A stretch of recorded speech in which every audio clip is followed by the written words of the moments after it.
Hello, everyone, and welcome to another episode of One Pittsfield with Mayor Marchetti. It is in just a few moments, we'll be joined by Rebecca Breen, the Managing Director of Downtown Pittsfield, Inc., to talk about all the summer activities and the 4th of July parade and everything that's coming. But first, like we normally do, I want to read through a lot of stuff that's been happening over the last couple of weeks. So first, I attended the annual Memorial Day parade and celebration, and it's always great to have a nice sunny day in downtown Pittsfield to march from City Hall to Pittsfield Cemetery and be a part of a celebration honoring all those that made the ultimate sacrifice for those of us to be able to enjoy what we enjoy today. I was able to attend Milltown's Core Impact Awards, where we were able to recognize 14 outstanding full-time teachers or staff members at each of the schools in our district, including Morgan Zukowski from Allendale, Lindsay Sayers from Capeless, Center Broder from Conti, Heather Topolsky from Crosby, Tracy Kelleher from the Crosby Academy, Colleen Oleskowitz from the Eagle Academy, Gwen Featherstone from Egremont, Olivia Oberle from Morningside, Brianna Sabato from Stearns, Samantha Farella from Williams, Mallory Daniello from Herberg, Pam Garwood from Reed, Anne-Marie Mutz from PHS, and Brittany Gardner from Taconic. Those staff members raised from a couple years of service with the City of Pittsfield to 3 decades of service with the City of Pittsfield. It was great to be there and attend with them. We did our monthly PR stint with all the local radio stations, Bill Sturgeon with WTBR, Cheryl Tripp Cleveland at WBRK, The Peak, and Marjo and Slater with Live 95.9. In partnership with the Berkshire County Historical Society, the Herberg Middle School Civics Club, the William Pomeroy Foundation, and the Theodore Roosevelt Association, and Dr. Henneberry, I was present where we installed a plaque on South Street, honoring where the first Secret Service agent was killed in the line of duty back in 1902. That event was fascinating to be at. A former counselor was there, I'm not going to name him, whose great-grandfather happened to be the person driving the trolley car back then, and someone that was in attendance whose grandfather was mayor of Pittsfield in 1902. And we shared a few jokes back and forth that I bet being mayor in 1902 was much different than being mayor in 2025. I participated with the Unified Game Day for Stearns and most of the Pittsfield Public School System at Clapp Park, and was also able to attend Reader's Theater for the pre-K class at Egremont Elementary School. Attended the new fire engine welcome at the Pittsfield Fire Department Station, Somerset. Graduation season is upon us, so I attended both Berkshire Community College graduation on May 31st, and then last Friday night, Taconic High School graduation at Tanglewood, and then Sunday afternoon, PHS graduation also at Tanglewood. This coming week, we have one more graduation for me to attend, and that's the Pittsfield Adult Learning Center graduation. We had to move the Pride flag raising ceremony indoors. It was a little rainy for that event, but it was great to be there and to kick off Pride Month, as well as later that day I was able to go to another graduation event from the Women of Color Given Circle, and the Berkshire County chapter of NAACP had an event at Berkshire Community College. Last week I proposed and presented the new camping ordinance to the Committee on Public Health and Safety. The meeting provided for me the opportunity to share the intention behind this ordinance and how the city is currently helping to expand the housing opportunities. And I would encourage folks to watch that meeting. We talked about what our ordinance was going to be. We kind of asked the subcommittee to make a couple of recommendations, because out of the gate, you're not going to present a completely watered down ordinance. You're going to present an ordinance that is full with all the teeth that you can, and then look to make a compromise. And for me, at the end of the day, I get it's a very complex issue, but I cannot advocate for human beings to be sleeping in parks and in tents and in doorways. We as a community must do better, and I'm going to be working with all the agencies to find a solution. And then lastly, I attended the Pride Festival at the Common, and there was a ton of Pride events that happened all through the weekend, and Rebecca can attest witness to the long hours over the weekend of events that we were at. Finally, in the acknowledgements piece, I would like to congratulate Hotel and North. There was a celebration last week honoring their 10th year anniversary, and I want to send out a special congratulations to the Tierney on their special milestone and for all that they have done in our downtown with the opening of Hotel and North. As I say at every show, if your business or organization is celebrating a milestone, I'd love to have the opportunity of recognizing you and letting the folks know what's been going on in your organization or what milestone that you are doing. And so in order to be part of that, simply send an email to Mayor's Office, all one word, at cityofpittsfield.org, and we'll get you on a future show. Now let's go to the June 10th City Council meeting, which I think is a pretty busy agenda, as we have proposed some items, and all of the items for the fiscal year 26 budget are coming back. So first, as we open the meeting, we'll be recognizing the 413 Cheers Code Green Tiny Team that performed in Worcester with the U.S. Finals for cheerleading, and happy to recognize them in council chambers, just like we do our high school teams before the council meeting really gets into full swing. There's the appointment of Ann Stewart to the Cultural Council, a grant for $2,500 for capacity building microgrant through the 2025 AARP Community Challenge Grant Program. We're coming back with a revision to the conservation restriction to the Berkshire Natural Resources Council for property that's located on Barker Road, Velma Ave, and Gamwell Ave. There are several orders transferring and appropriating funds between various city departments. We're beginning to close the fiscal year 25 books, so we have a lot of line items that are in deficit and we need to make transfers, or we have other projects that are still going to happen in the last month that we need to transfer funding. And I'm not going to go through all those with you. Stay tuned to the City Council meeting and see what those are. We're presenting a $2 million borrowing authorization so that we can begin and get into the feasibility stage of the Crosby Elementary School feasibility study. And so I'm making an assumption that that will be sent off to the Finance Committee that's meeting on June 16th and back on the City Council agenda for June 24th. This is the last piece of phase 1 for the new Crosby Elementary School project. An order authorizing borrowing for $1,299,759 for the development of an integrated water resource management plan, a traffic order for regulations for official stop signs at Lincoln and 2nd Street, and then 2 traffic orders amending parking regulations at the southern segment of Newell Street as it transitions to Meadow Lane and along Meadow Lane. A whole mess of reports coming back from the Committee of the Whole. First, starting with the budget of $226,246,942 for the fiscal year 26 budget. Just want to remind folks, because I'm hearing from folks about the budget, as we talked about in the public hearing, 65% of the budget, almost 2/3 of the budget, goes to employees and in debt service, and that is 80% of the budget. So when we're looking at the budget and we're looking at trying to make reductions, there's very little wiggle room without reducing personnel, and we know that reducing personnel reduces services. So we're doing everything we can not to have that happen. There are 2 orders that are needed to establish water and sewer rates for fiscal year 2026.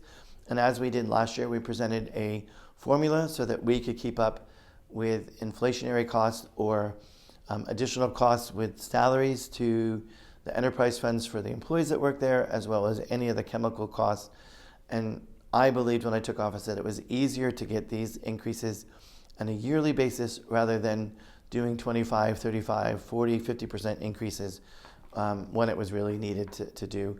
And that way there, folks can plan for about a 10% increase at maximum for those bills. In order for $340,350 for parking-related expenditures pursuant to Mass General Law, Chapter 40, Sections 22A through 22C for fiscal year 26. An order authorizing the use and expenditures of the city's current revolving funds, which we do every year. In order for enterprise fund capital borrowings to the tune of $7,016,000, and an order of $9,727,000 for general fund capital expenditures. A $2 million request from certified free cash to assist us with the fiscal year 26 tax rate to be able to make that reduced. $2 million appropriation from free cash for all of our street improvements that we're planning on doing. $80,000 from free cash for purchasing of voting machines. $1 million being transferred from the overlay surplus account to the capital account for the purposes of building improvements at Old Town Hall. And then 3 orders related to the Community Preservation Funds Act for both fiscal year 25 and 26. And also, as we discussed shortly a little while ago, the Public Health and Safety Committee met last week, and that committee referred this camping ordinance back to Ordinance and Rules with 2 recommendations that we really brought forth. And one is Chapter 4.5, Section 1 talks about criminal penalties. We've asked them to remove that from the ordinance language, and also we had put a 3-day limit on private property camping. After some additional thinking about that, if you have a kid that wants to camp in your backyard all summer long, we don't have an issue with that. We do have an issue with the vacant properties that are and the vacant lots all across Pittsfield where encampments show up, and residents on either side of the vacant lot are calling to complain, and we have no ability to deal with private property.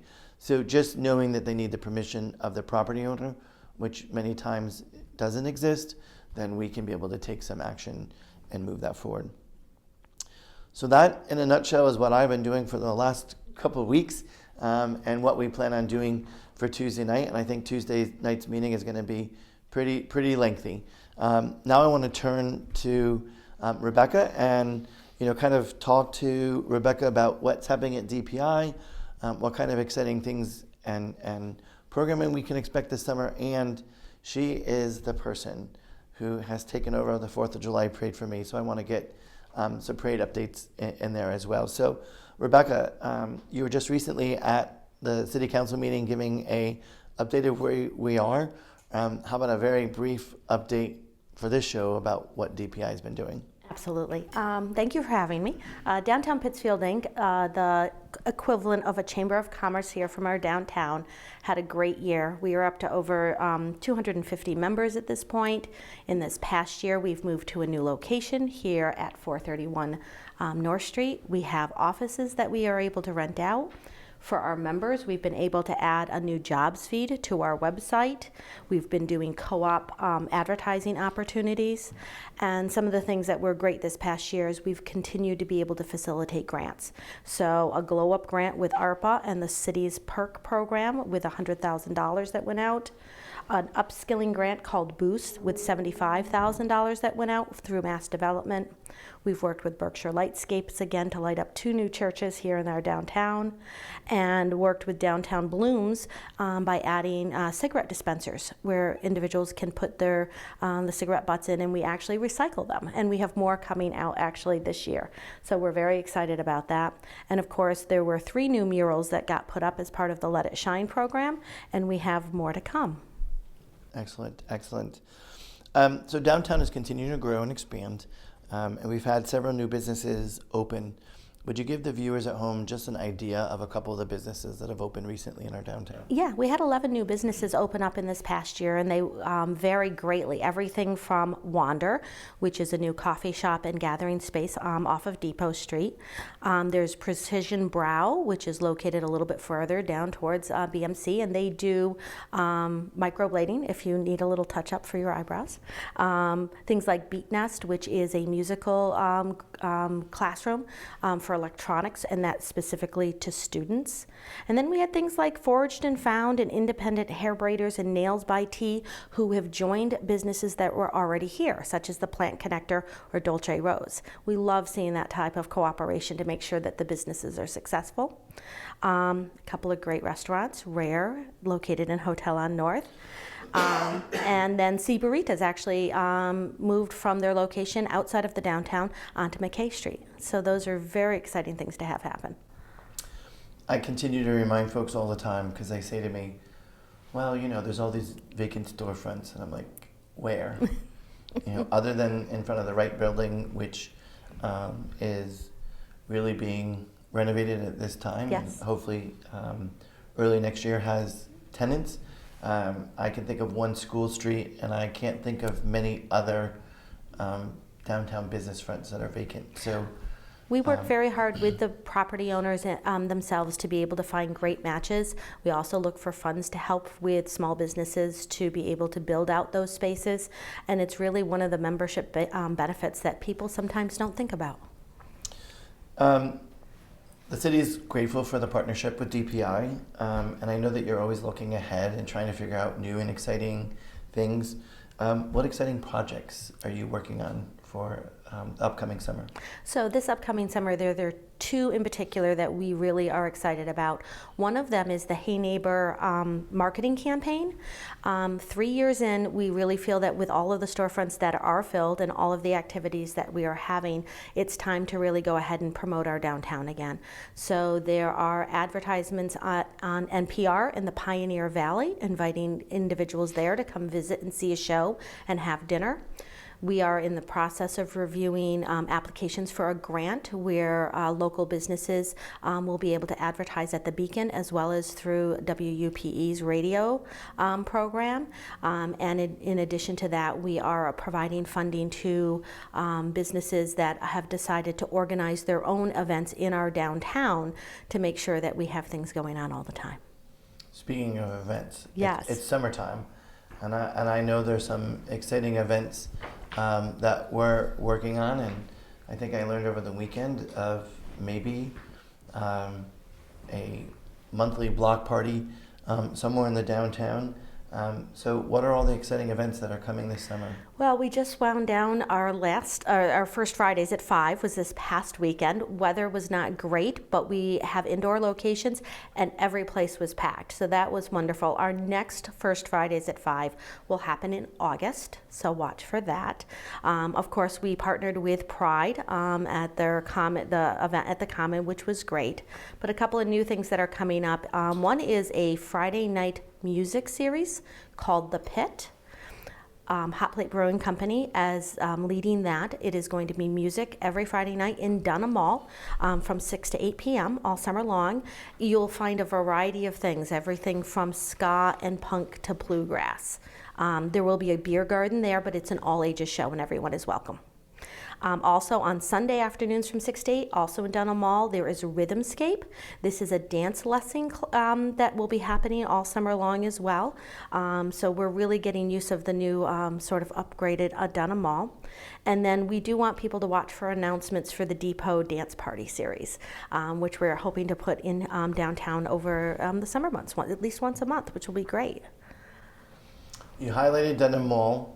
Yes. I'm going to skip past it other than saying it looks fantastic. Thank you. And folks, keep taking a peek back at what's happening at the Dunham Mall. So first we had trees, then we had flowers, now we have picnic tables. I'm waiting for the next stuff. It's going to be a surprise. You need to come down to downtown Pittsfield and check out Dunham Mall, because I really want to fast forward to the parade. Absolutely. To be able to kind of talk about it. So in your free time, with all that extra free time that you have, Yes. You are now leading the Pittsfield 4th of July Parade Committee. Yeah. And so I know firsthand how much time and energy that takes. It's a year-round thing, but really from about the 1st of April to the 5th of July, it just consumes you of what needs to be done. So what can people look forward to this year with the 4th of July Parade and all the activities surrounding that week? So this year's theme is Young at Heart. So we've really highlighted, I think, the youth of our community. You'll see, again, Youth Alive will be there. The YMCA, Gladys Allen Brigham Center, 413 Cheer, as you mentioned, will be joining us. In addition to having Miss Massachusetts come this year, we are also bringing in Miss Teen Massachusetts and Miss Freedom Trail. So those are young people who are being honored for all that they do. We have over 10 musical groups, of course, the drum and fife, bugle corps, the brass bands. We'll also have returning with us the Kensington String Band and the Wofat Brass Band. And we've added a group called the Moral Beast and Deities, which are stilt walkers who are going to be joining the Wofat Brass Band. So they dance on stilts. I don't know how they do it. Well, that'll be interesting to see. Yes. We have local entertainers such as the Berkshire Brazil Group and, of course, Berkshire Bewitches. Our floats are more than ever, including a new local organization called Dive Into a Good Book that promotes reading for young people. Well, looks like you're doing just fine without me. I definitely can retire after my term on the board is done, even though I'm not the guy. It is the team, though. It is the people who have always done the volunteering who are there, and anybody who would like to join us on the day of to volunteer can reach out to me. We'd love to give you an assignment. But in addition to the parade itself, we also have other activities. On July 3rd in the Common, there'll be a free concert highlighting, of course, the Mummers and the brass band, and that is free, and families are welcome to come. Take a picnic blanket out and enjoy the evening. That is brought to us actually by Milltown Foundation this year in their Common Ground program.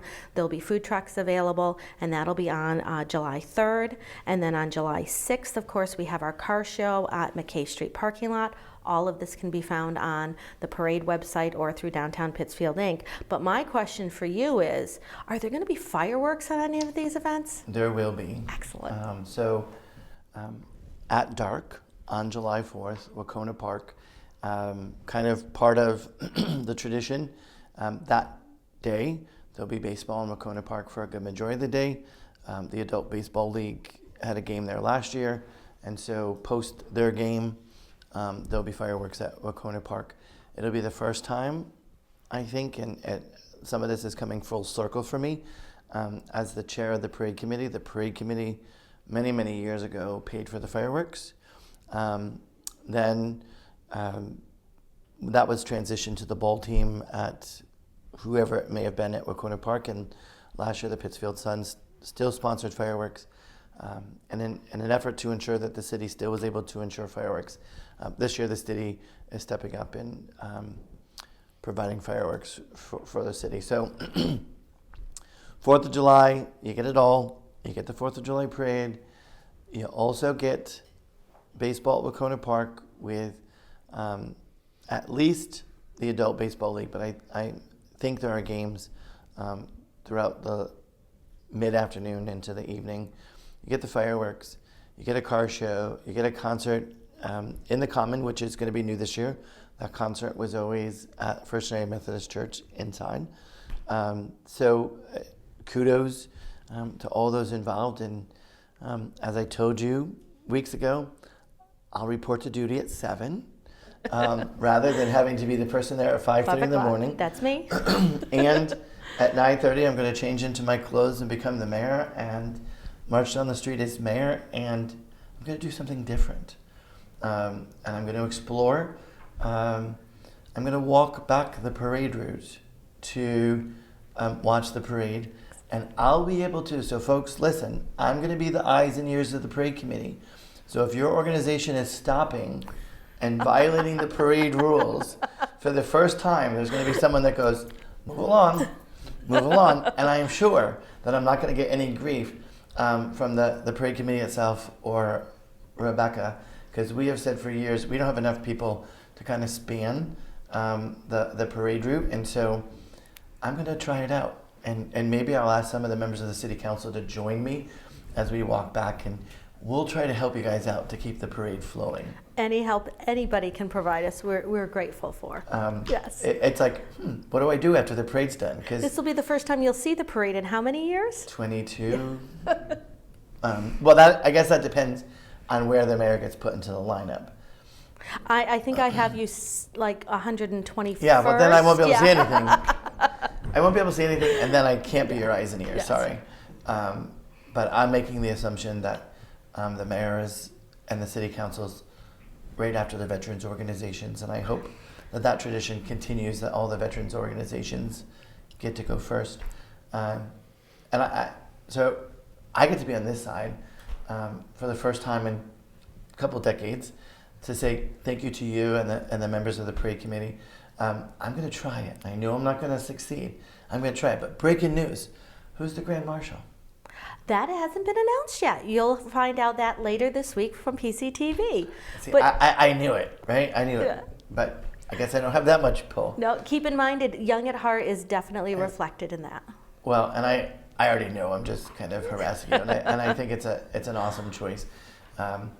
Folks, I constantly hear there's nothing to do in the city of Pittsfield between city-sponsored events, DPI-sponsored events, community organization-sponsored events. I know what my calendar looks like some weekends, and I know, it's, hey, let me go to this event, let me go to this event, let me go to this event. So on behalf of the city, thank you for all you do. You're on the budget process on Tuesday night as well. So any last minute fun parade stuff that you have? I just think everyone should come out and enjoy. We have, obviously, this is a long-standing opportunity that our city has to shine.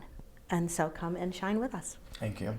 So once again, thank you to you and the DPI board and staff for what you do. Thank you to the parade committee for what they do. Folks, this half hour goes by fast, and I thank you for joining us. Stay tuned. Our next show will air on June 23rd. Still yet to be determined of what it is, but we have made it through every single department head. And now I think we're going to try to highlight some downtown businesses and see if we can intrude on a business and just kind of talk to them about their perspective of what it's like being in the city of Pittsfield. So for now, thanks for watching, and we'll see you in a couple weeks.